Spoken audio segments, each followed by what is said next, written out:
Threads are mini processes within a process. They are parallel entities that share an address space and all the process data among themselves. They are easier to create, that is, faster, maybe 10 or 100 times, and easier to destroy compared to processes. Threads provide performance gain when computation and I/O are balanced, and furthermore, threads are more useful on systems with multiple CPUs where real parallelism exists. Here, an example of a word processor with 3 threads is given. One of the threads for the basic operations of the word processor, and one thread for keyboard, and also another thread for the disk. Having 3 separate processes would not work here. All 3 threads need to operate on the same document. They share a common memory. While in the user space of the memory, the word processor is loaded with 3 threads. In the kernel space of the memory, the operating system is loaded. Another example is multi-thread web server.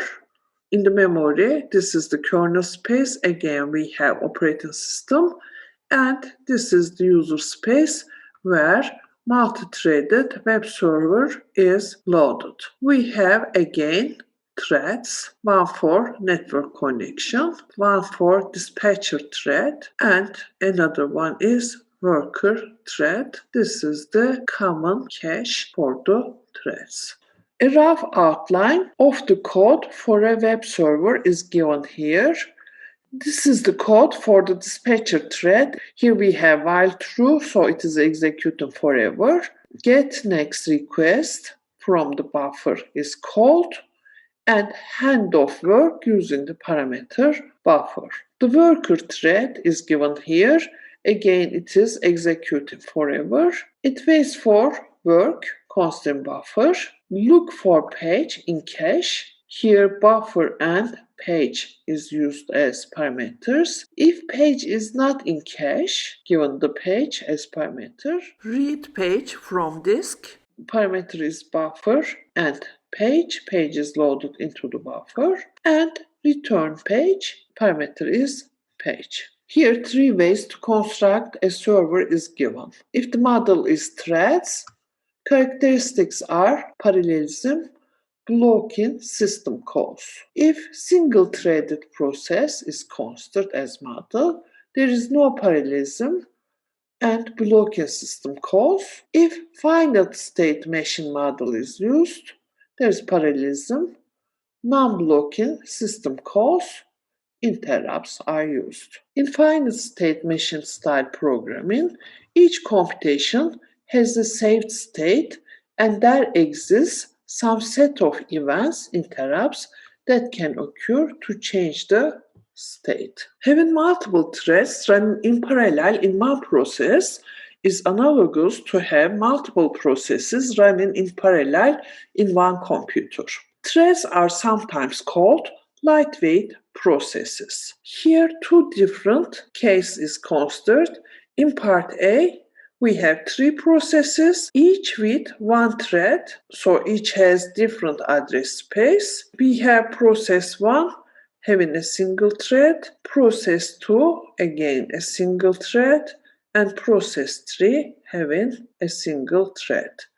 This is the kernel area for the operating system, and this area in the memory is for the processes. In the second case, we have one process with 3 threads. All these threads have the same address space. This is called multi-threading. Per process, we have the items, address space, global variables, open files, child processes, pending alarms, signals, and signal handlers, accounting information. Additionally, for each thread of the process, we have items, program counter, registers, stack, and state. Each thread has its own stack. We have 3 threads here.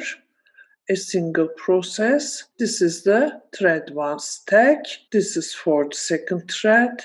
And this is the stack for the third one. Threads do not fight but cooperate. Threads do not fight but cooperate. Threads are not often useful but introduce complications into the programming model about processes, creation, open files, new memory allocations, etc. Threads are often useful, but they also introduce complications into the programming model about process creation, open files, new memory allocation, etc. Some of the pthreads function calls are listed here. There are approximately 60 functions. In this column, the name of the thread calls are given. And in the second column, we have descriptions. Pthread create is used to create a new thread. Pthread exit, terminate the calling thread. Pthread join, wait for a specific thread to exit. Pthread yield, release the CPU to let another thread run. Pthread attribute init, create and initialize a thread's attribute structure. Pthread attribute destroy, remove thread's attribute structure. Processes are fiercely competitive and each wants all the CPU time it can get.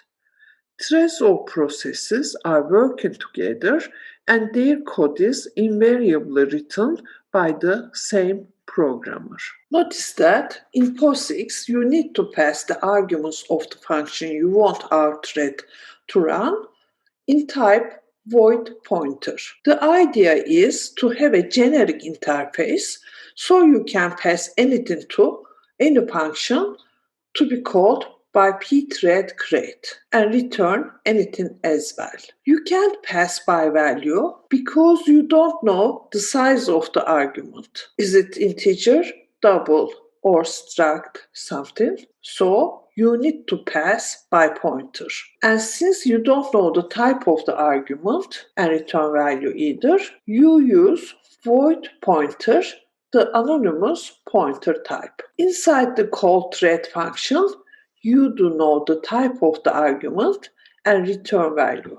So you can cast from and to void pointer as appropriate. This is an example program using threads. First, there are lines corresponding to inclusion of the libraries, and then number of threads are defined as 10. This is the function print hello world to be called by the threads created in the main program. The return type is void pointer and the argument is void pointer TID. This function prints the thread's identifier and then exits. Printf, hello world, greetings from thread, decimal and new line. Here is the thread ID. Here is calling pthread exit with no parameter. In the main part, we have parameters integer argc and character pointer argv. This is going to be used as an array. The main program creates 10 threads and then exits. Pthread t, this is the type of the array, threads, and here the array size is number of threads. It is 10 as given here. For I from 0, while is less than number of threads, each time the value of I is incremented. Printf, main here, creating thread, decimal and return line, the value I is here, the parameter of the for loop. If status not equal to 0, then in that case it means that there is an error. Printf, ops thread create returned error code, decimal, new line, status, exit with -1. This is end of the loop and exit null. This is an example program using threads. Note the order in which various messages are interleaved is non-determinate and may vary on consecutive runs of the program. Here, two different approaches given for the thread package. The first one is the approach in which thread packages are handled at the user level. For each process, we may have more than one thread, and for each thread, the threads are tracked in the process. This is the data for the runtime, and here is the thread table showing the information about the threads. For each process, there is a similar data area related to the threads of the process. And in the kernel space, we have the operating system and process table containing information for each process, but not threads. However, if the thread packages are managed by the kernel, in that case, in the operating system kernel, in addition to the process table, also thread tables are kept in the kernel. Here, each process may have again several threads. For example, here 3 threads, and for this one 4 threads as before. However, the information related to threads are in the kernel space together with the process table. Read pros and cons of both approaches from the textbook. Pros of user space thread implementation are as follows. A user-level threads package can be implemented on an operating system that does not support threads. Doing thread switching is faster than trapping to the kernel. Allow each process to have its own customized scheduling algorithm. Cons of user space thread implementation are: it blocks system calls, it is difficult to handle page faults, no clock interrupt within a process, hence it causes scheduling difficulty. Another approach is hybrid thread implementation. Hybrid thread implementation multiplexing user-level threads onto kernel-level threads. In the kernel level, we have kernel threads, and in the user space, we have multiple user threads on a kernel thread. Many existing programs are single-threaded processes. Converting these to multi-threading is trickier. Issues to be handled include use of global variables, accessing private global variables if used, not re-entrant library procedures, use of dynamic memory allocation procedures.